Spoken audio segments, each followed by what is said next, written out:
Colin ओ Brady college से graduate होने के बाद पूरी दुनिया घूमने चले गए और उनके पास उतने ही पैसे थे जो उन्हें 3 घर को पेंट करने से मिले थे। थोड़े महीनों के बाद वो रूरल थाईलैंड पहुंचे।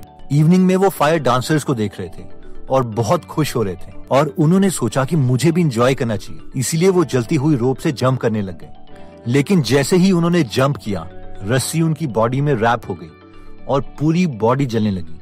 किसी तरह वो बहुत हिम्मत करके ओशियन तक गए और ओशियन से आग बुझाई और फिर बेहोश हो गए। जब वो उठे तो वो हॉस्पिटल में थे और उनकी सारी टांगे जल चुकी थी। उन्हें बहुत पेन हो रहा था और डॉक्टर ने कहा कि उनका चलना बहुत मुश्किल है। कोलिन हार मान ही चुके थे कि 5 दिनों के बाद उनकी माँ वहाँ पर आई।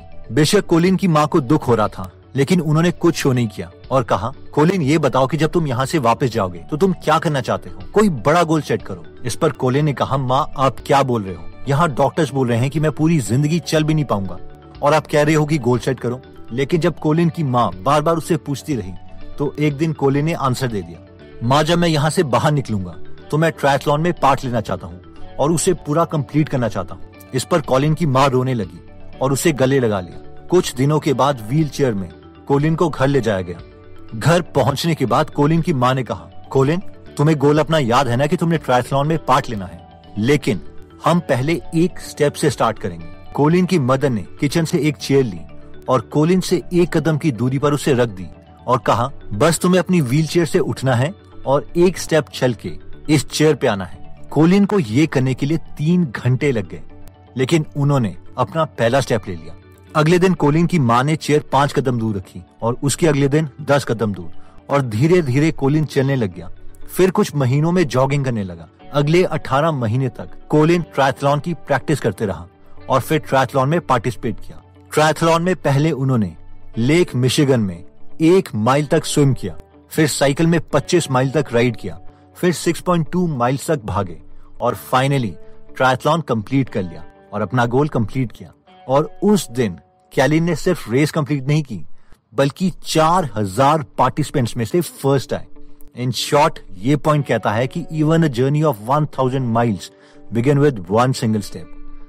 और यही मेंटली स्ट्रांग लोगों की फर्स्ट हैबिट है। Mentally strong people try to take measurable step. YouTuber Mark Rober ने अपने सब्सक्राइबर्स के लिए एक पजल बनाई। इस पजल में एक सिंपल टास्क था कि लोगों को मेज को पार करना था, साथ में दिए गए बहुत ही सिंपल प्रोग्रामिंग कोड ब्लॉक्स को अरेंज करके। अगर किसी को लगता है कि उसने इन कोड ब्लॉक्स को अरेंज कर लिया है तो वो रन के बटन को प्रेस कर सकता था। रन बटन प्रेस करने के बाद कार मूव करने लगेगी प्रोग्रामिंग कोड ब्लॉक्स के अकॉर्डिंग जो उसने अरेंज किए थे। मार्क ने अपने यूट्यूब सब्सक्राइबर्स को बताया था कि मैं ये प्रूव करना चाहता हूँ कि कोई भी इंसान प्रोग्रामिंग सीख सकता है। 50,000 लोगों ने इस पजल को सॉल्व करने के लिए पार्टिसिपेट किया। रियलिटी ये थी कि मार्क ये प्रूव नहीं करना चाहते थे कि कोई भी प्रोग्रामिंग कोड सीख सकता है, बल्कि वो एक एक्सपेरिमेंट करना चाहते थे। एक्सपेरिमेंट ये था कि उस पजल के 2 डिफरेंट वर्जन्स बनाए गए थे जो रैंडमली 25,000 लोगों को दिखाए गए थे।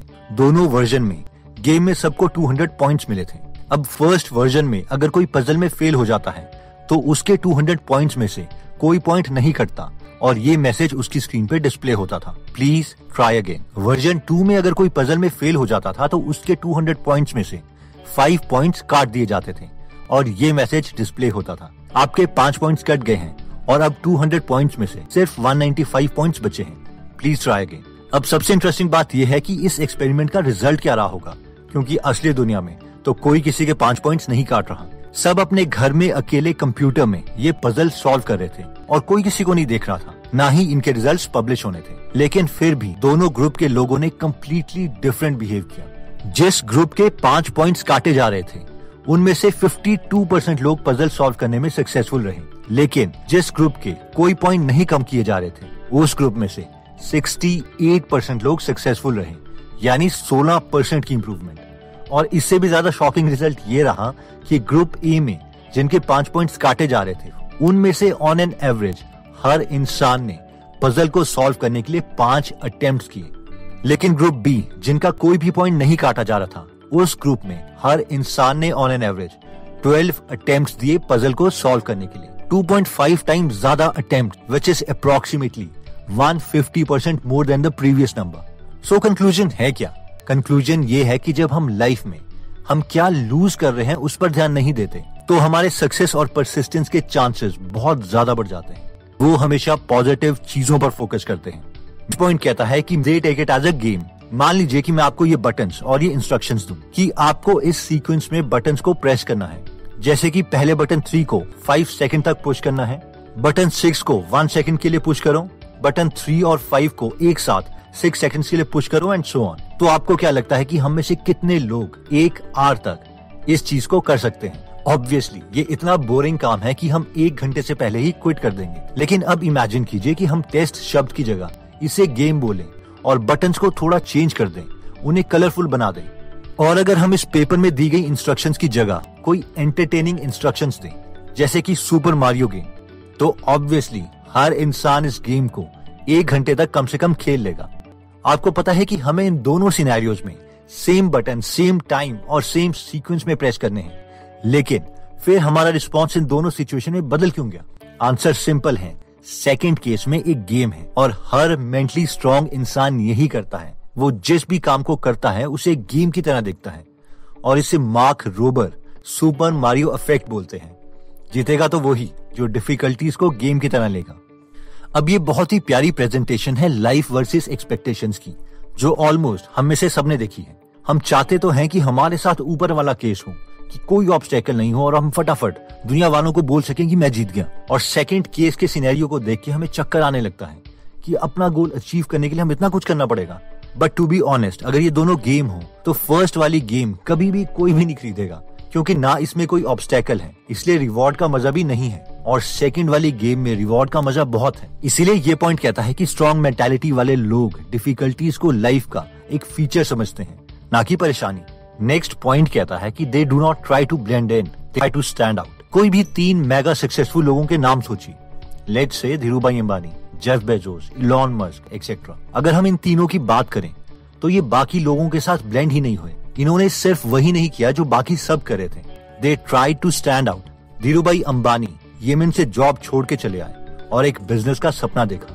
जेफ बेजोस एक best high paying fund manager की जॉब छोड़ा है और अमेज़न खोली।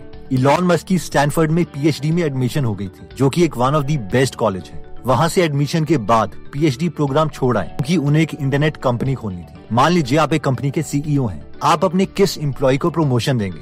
जो सबके साथ ब्लेंड कर रहा है यानी सबके जैसा है, या फिर जो स्टैंड आउट कर रहा है यानी बाकियों से अच्छी परफॉर्मेंस दे रहा है? ऑब्वियसली हम सब उसी को प्रमोट करेंगे जो सबसे एक्स्ट्राऑर्डिनरी परफॉर्मेंस दे रहा है। नेक्स्ट दोस्तों, एक बार यूनाइटेड स्टेट्स के नेवी सील से पूछा गया कि किस तरह के लोग नेवी सील को पास कर लेते हैं, क्योंकि ये दुनिया के one of the toughest defence training में से एक है। इस पर उस नेवी सील ने कहा कि मैं तुम्हें ये बता सकता हूँ कि कौन से लोग ट्रेनिंग पास नहीं कर पाते। वो सारे बॉडी बिल्डर्स जो ट्रेनिंग से पहले 100 पुशअप्स कर लेते हैं, वो नेवी सील पार नहीं कर पाते। वो सारे लोग जिनकी बॉडी में टैटू होते हैं और अपने को बहुत टफ मानते हैं, वो नेवी सील नहीं बन पाते।